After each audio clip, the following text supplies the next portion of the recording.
Welcome back to another episode of Out Loud Geek, where we discuss news and views about pop culture, science fiction, fantasy, food, cooking, the outdoors, and more. Wow, this is my 400th episode. Normally, I don't draw attention to episode numbers, but this being the 400th episode makes it noteworthy for sure. And before we dive deeply into Zack Snyder's mind, I'd like to ask everyone to please like this video, please press the red subscribe button to support this channel, and please press the bell to receive notifications. Thanks!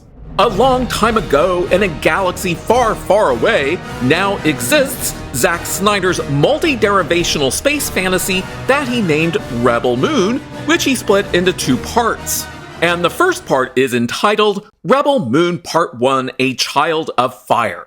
Quite a mouthful of a title if you were to ask me. Now, while Snyder had originally pitched this narrative to Lucasfilm president Kathleen Kennedy to be a new Star Wars movie, she had apparently rejected it. And I just can't imagine why. But undeterred, he found an alternative way to keep it alive as its own bizarre concoction that borrows a cornucopia of narrative elements from a variety of works, including Star Wars. The title itself, Rebel Moon, is an obvious reference to the moon orbiting the planet Yavin 4 in George Lucas's original 1977 movie, Star Wars 4: A New Hope, where the Rebel base was hidden. And what Snyder borrowed from Star Wars 4 doesn't actually end there, and I know because I actually watched all 134 minutes of this truly bizarre flick. But instead of using Lucas's trademark scrolling text at the beginning of the movie to provide some background on what the audience was about to see, Snyder went with an opening monologue. And while there's nothing wrong with that in of itself, Snyder may have wanted it to sound as grand and epic as the one at the beginning of Peter Jackson's 2001 movie, The Lord of the Rings: The Fellowship of the Ring, but Snyder sounded more like it had been written by an AI, and he didn't have someone like Cate Blanchett to speak it emotively. Instead, Rebel Moon's opening monologue sounds rather dry, and as it's being spoken, the audience is treated to what looks like a vagina opening in space with a long submarine-shaped spaceship passing through it. And no, I am not making that up. That is what actually came from the mind of Zack Snyder. And how he thought of a space vagina, I will never know, and I don't want to know because it's just bizarre. And no, just because there was a space vagina at the start of Rebel Moon does not mean that there was going to be a lot of sex in this movie.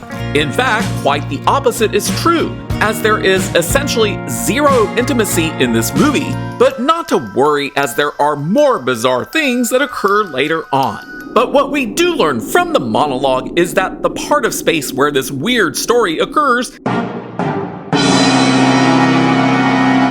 is that it's controlled by the Mother World, which is such an original name.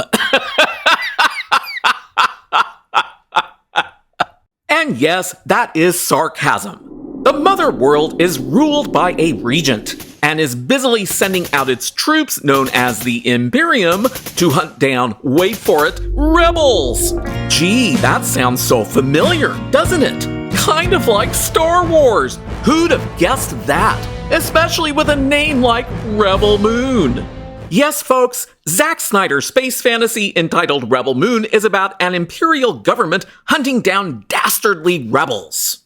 The regent, who is named Belisarius, and who's played by Fra Fee, had apparently risen through the ranks of the Imperium and had deposed the Mother World's previous king and queen in a coup d'etat to make himself its regent.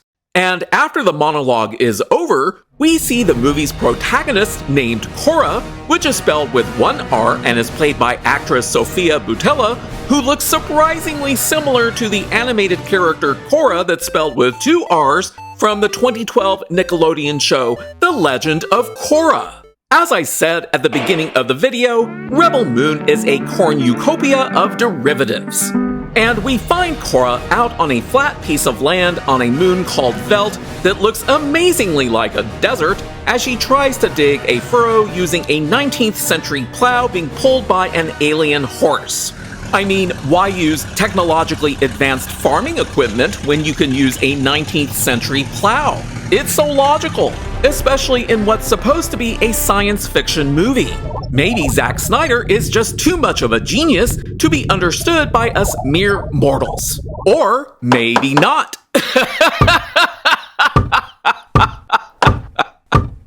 So Korra is a farmer, much like how George Lucas's character Luke Skywalker was also a farmer, albeit a moisture farmer. And just as Luke could look into the distance towards the twin suns of Tatooine, Korra can gaze at the ringed gas giant that her moon orbits. It's just one more of those little derivative moments in Rebel Moon. But wait, there's more! So while Korra is busily plowing her field with a 19th century farm implement in a technologically advanced civilization, except for the village in which she lives that is bizarrely happier to only being able to grow enough grain to feed themselves using out-of-date technology, the big submarine-shaped ship that came out of the space vagina suddenly appears in the skies above. And Korra seems to be the only one living there who's actually concerned about its unexpected appearance because, you know, why bother to have a radar to warn you when something big and dangerous shows up in what's supposed to be a science fiction movie?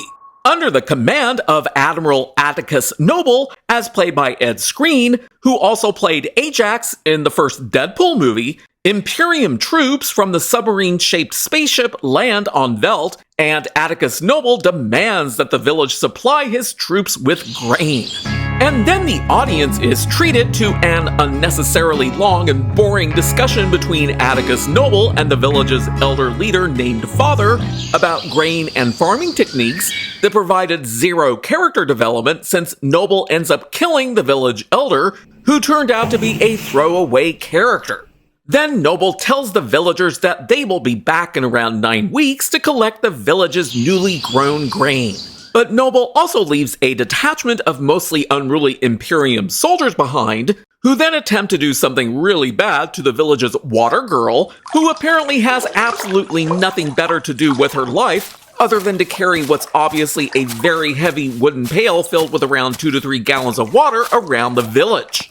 And a wooden pail filled with that much water would weigh around 25 pounds. So I can only assume that the village also doesn't have indoor plumbing, though I didn't see any outhouses strewn about. So rather than flee the village, Korra finds her handy-dandy blaster gun, attacks the soldiers, and kills all but one of them in order to save the water girl.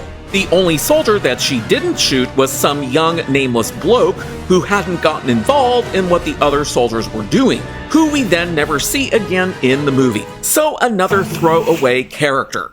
Then Korra sets out with one of the village farmers named Gunnar, as played by Michael Huisman, to find mercenaries who can help fight off the Imperium soldiers when they return. So the next hour or so of Zack Snyder's Rebel Moon Part 1 turns into a derivative retelling of Akira Kurosawa's legendary 1954 movie Seven Samurai, which many may be more familiar with as the 1960s American Western remake called The Magnificent Seven.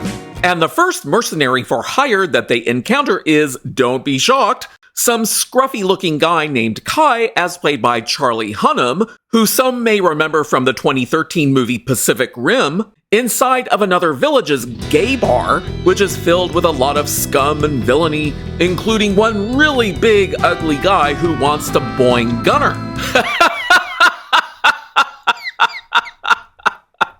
It's hard for me not to laugh as I'm describing this movie. So Gunnar doesn't actually do anything to defend himself from the ugly thing that wants to have sex with him, but Korra, who's probably a foot shorter and a lot scrawnier than him, once again uses her trusty handy-dandy blaster to shoot up the place, but does get help from Kai, who just so happens to have, wait for it, a spaceship. Wow. So in under an hour, Zack Snyder has essentially ripped off George Lucas's 1977 movie Star Wars 4: A New Hope, Akira Kurosawa's 1954 movie Seven Samurai, and the 2012 animated series The Legend of Korra by Michael Dante DiMartino and Brian Konietzko. But he's not done yet, because the next mercenary that they set off to find on another planet is a guy who looks like a Native American named Tarek, as played by Stas Nair of Game of Thrones. And to be freed from his indebtedness that he's paying off by being a slave, he has to train a hippogriff. Yes, straight out of the mind of J.K. Rowling's third book and movie entitled Harry Potter and the Prisoner of Azkaban, Tarek kneels before an unwieldy hippogriff, which he then mounts and rides before returning to his owner's unimpressive farm, where he is freed. Oh, but the ripoffs don't end there, because on the very next planet, they find a saber-wielding Asian woman named Nemesis, as played by Doona Bae, who was also in 2015's Jupiter Ascending, where they find her rescuing some woman's kidnapped child from a Spider-Woman creature that looks amazingly similar to the one featured in the 2006 Doctor Who Christmas special entitled The Runaway Bride. And in that special, we're introduced to the character Donna Noble, as played by Jacqueline King, who becomes a Doctor Who companion. And given that her last name is Noble, wouldn't it be funny if Atticus Noble's name came from her? We'll probably never know for certain, but I do believe that the Noble name appearing in Rebel Moon alongside the Spider-Woman creature identical to the one in the Doctor Who special that introduced Donna Noble is probably more than mere coincidence. And the fact that the female mercenary named Nemesis rescues a kidnapped child is again taken directly from Akira Kurosawa's plot for Seven Samurai.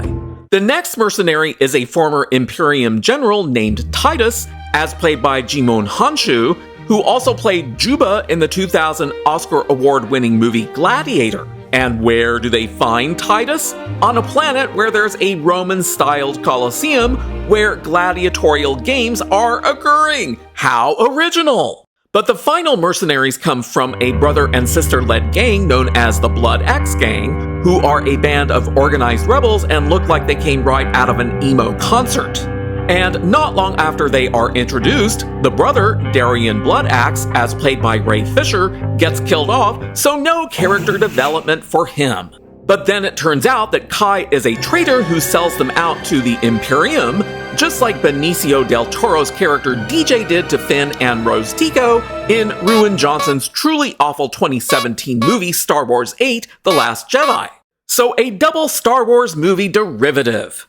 And after a big fight scene between Korra and Atticus Noble, who really loves to use a wooden cane as a weapon of choice, Korra, Gunnar, and the 4 surviving mercenaries make their way back to their village on Velt.